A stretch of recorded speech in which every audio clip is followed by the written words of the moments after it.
নমস্কার, মিনু রান্নাঘরের আরেকটি নতুন ভিডিওতে আপনাদের সবাইকে স্বাগতম। আজকে রান্না নিরামিষ আলুর দম। ফুলকপি দিয়ে ইয়ে বানাবো, আলুর দম বানাবো। ঠিক আছে, টমেটো, কটা কাঁচা লঙ্কা, ধনে পাতা, লঙ্কার গুঁড়ো, এখানে আমি আদা, জিরে আর হচ্ছে কাঁচা লঙ্কা আর শুকনো লঙ্কা দিয়ে আমি মিক্স করে নিয়েছি। হ্যাঁ, পিসাই করে নিয়েছি।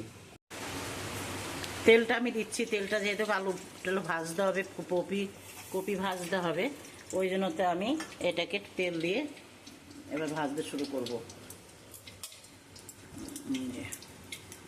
কপিটাকে ভাজবো অল্প।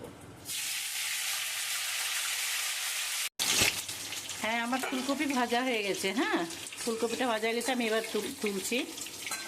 আমি এবার আলুটাকে ছাড়ছি, আলুটা ভেজে নেব। আলুটা ভেজে তাতে মশলা দিয়ে রান্না হবে। ঠিক আছে, আজ নিরামিষ করব, কারণ আজকে বৃহস্পতিবার, অনেকেই নিরামিষ খান, ওই জন্য তো আজকে আমি একটু নিরামিষ করব। ঠিক আছে। আচ্ছা, আমার আলু ভাজা হয়ে গেছে। হ্যাঁ, এবার আলু ভাজা তুলছি। কেন আমি তখন হলুদ দেইনি আলু ভাজাতে, কেন আলু ভাজাতে হলুদ যদি দেই না, তাহলে কী হবে বলতো, হলুদটা দিলে তেলটা পুড়ে যাবে। হ্যাঁ, আপনারা কেউ সেইভাবে হলুদটা দেবেন না, দিলে সামান্য একটু দিয়ে হয়তো আলুটা মেখে রাখতে পারেন। নুনটাকে আপনি সেদ্ধর সময় নুনটাকে দিয়ে দেবেন। আমি আলুটাকে সেদ্ধ করে রেখেছিলাম, হালকা করে সেদ্ধ করে নিয়েছিলাম, নিয়ে আমি সেইটাকে আলুটাকে ভাজলাম। এবার আমি হলুদটা ছাড়াই ভেজেছি, দেখুন আমার কালার কি এসেছে। আমি ভাজাটা করলাম, সুন্দর ভাজা হলো আলুটা। এর তেলটাও পুড়িনি, দেখুন তেলটাও পুড়িনি। ওই জন্যতে তেল যদি হলুদের যদি তেল করেন, হলুদটা দেওয়া থাকে, তাহলে তেলটা পুড়ে যায়। হ্যাঁ, দেখেন তেল পরিষ্কার একদম। হ্যাঁ, আমি তেজপাতা দিয়েছি। তেল আমার মোটামুটি ওগুলো সমস্ত ভাজা হয়ে গেছে, আলুগুলো ভাজা হয়ে গেছে। আমি দুটো শুকনো লঙ্কা দিচ্ছি। আচ্ছা, তেজপাতা আমি দিয়েছি দুটো, দিয়ে আমি এবার সামান্য জিরে দেব। জিরে একটু দিয়ে দিলাম, দিয়ে এবার একটু নাড়াচাড়া করে নিই, একটু হোক। তেলটা একটু দিয়ে দিলাম। আচ্ছা, এবার দেব টমেটো,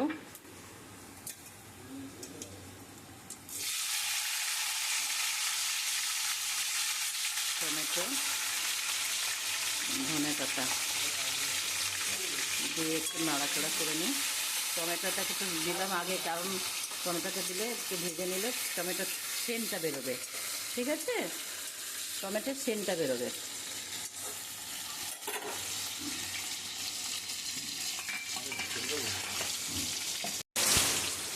আচ্ছা, আমার মোটামুটি টমেটোটা ভাজা হয়ে গেছে, আর ধনে পাতা, টমেটো, কাঁচা শুকনো লঙ্কা, জিরে আমি এইসব দিয়েছি, দিয়ে আমি এটাকে একটু ভাজা ভাজা করে নিলাম।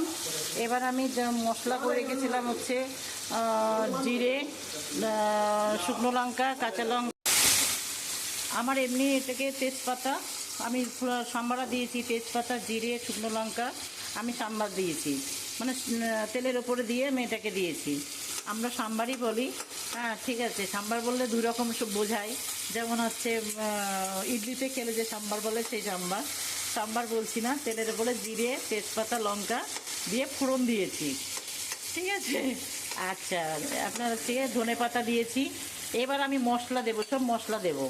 যেমন আমার হচ্ছে আদা বাটা, শুকনো লঙ্কা, কাঁচা লঙ্কা, আর হচ্ছে জিরে, আদা, শুকনো লঙ্কা, কাঁচা লঙ্কা দিয়ে আমি এটা পেশাই করেছি মিক্সচারে।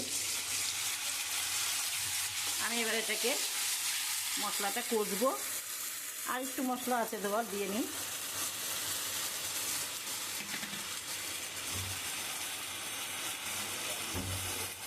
এই যে হলুদ দিচ্ছি, 1 চামচ হলুদ দিলাম।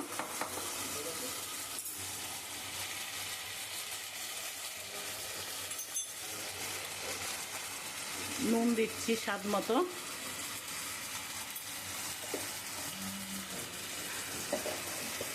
একটু আলুর দমে একটু মিষ্টি দিতে লাগবে, একটু চিনি দিলাম। এবার যে যেরকম মিষ্টি পছন্দ করে সেরকম দেবেন। ঠিক আছে, নাড়াচাড়া করলাম। ঝাল ঝাল না হলে ভালো লাগবে না, ঠিক আছে।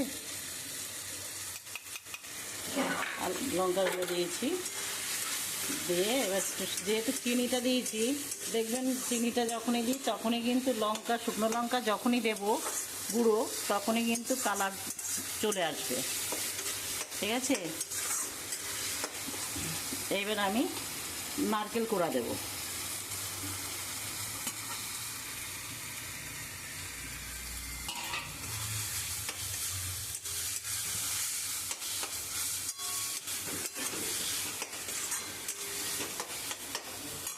আমি বেশি নারকেল দিয়ে ভাজবো না, কেন নারকেল দিয়ে বেশি ভাজলে পরে নারকেলের একটা ইয়ে হয়ে যাবে, কেন অনেকে গ্যাস হয়, অম্বল হয়। আপনারা নারকেল দিয়ে করলেও করতে পারেন, না করলেও না করবেন, তবে নারকেল কোড়া দিয়ে খেয়ে দেখবেন, দেখবেন সুন্দর লাগবে। আমি এবার আলুর দমটা দিয়ে দিলাম, আলু ভাজাগুলো দিয়ে দিলাম, সমস্ত মশলা দিয়ে আমি এবার একটু নেড়ে নিচ্ছি।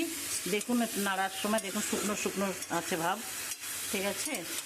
আমি এর মধ্যে একটু গরম মশলার গুঁড়ো দেবো, সামান্য ভাজা গুঁড়ো মশলা দেবো, আর একটু বাটার দিয়ে দেবো। দিলে আমার মোটামুটি রান্না কমপ্লিট হবে। একটু কষে নিলাম, এবার জল দেবো, একটু হালকা করে জল দেবো।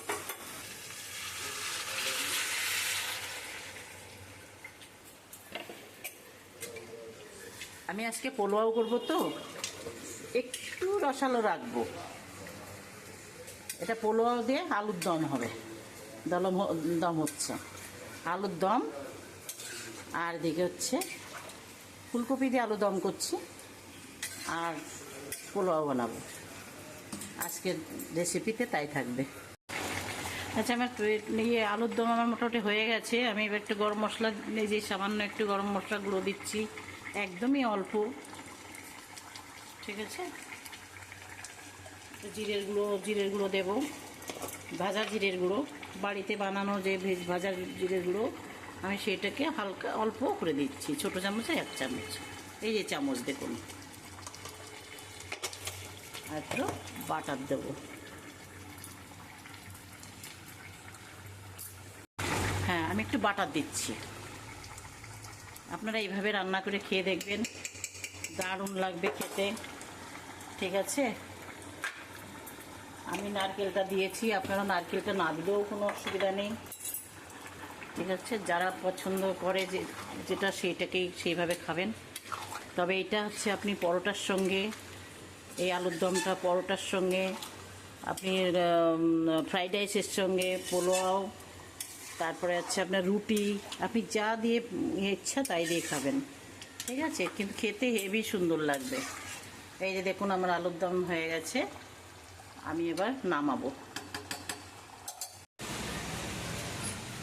আমার আলুর দম রান্না হয়ে গেছে। এইভাবে রান্না বানিয়ে আপনারা সকলে খাবেন, খেয়ে আপনারা আমাকে জানাবেন। আজ এই একেবারে নিরামিষ আলুর দম খেয়ে আপনাদের কেমন লাগলো অবশ্যই আমাকে কমেন্ট করে জানাবেন, এবং ভালো লাগলে অবশ্যই লাইক এবং সাবস্ক্রাইব করে দেবেন। আর যদি চান যে আপনার বন্ধুদেরকেও খাওয়াবেন, তাহলে অবশ্যই শেয়ারও করে দেবেন। Thank you.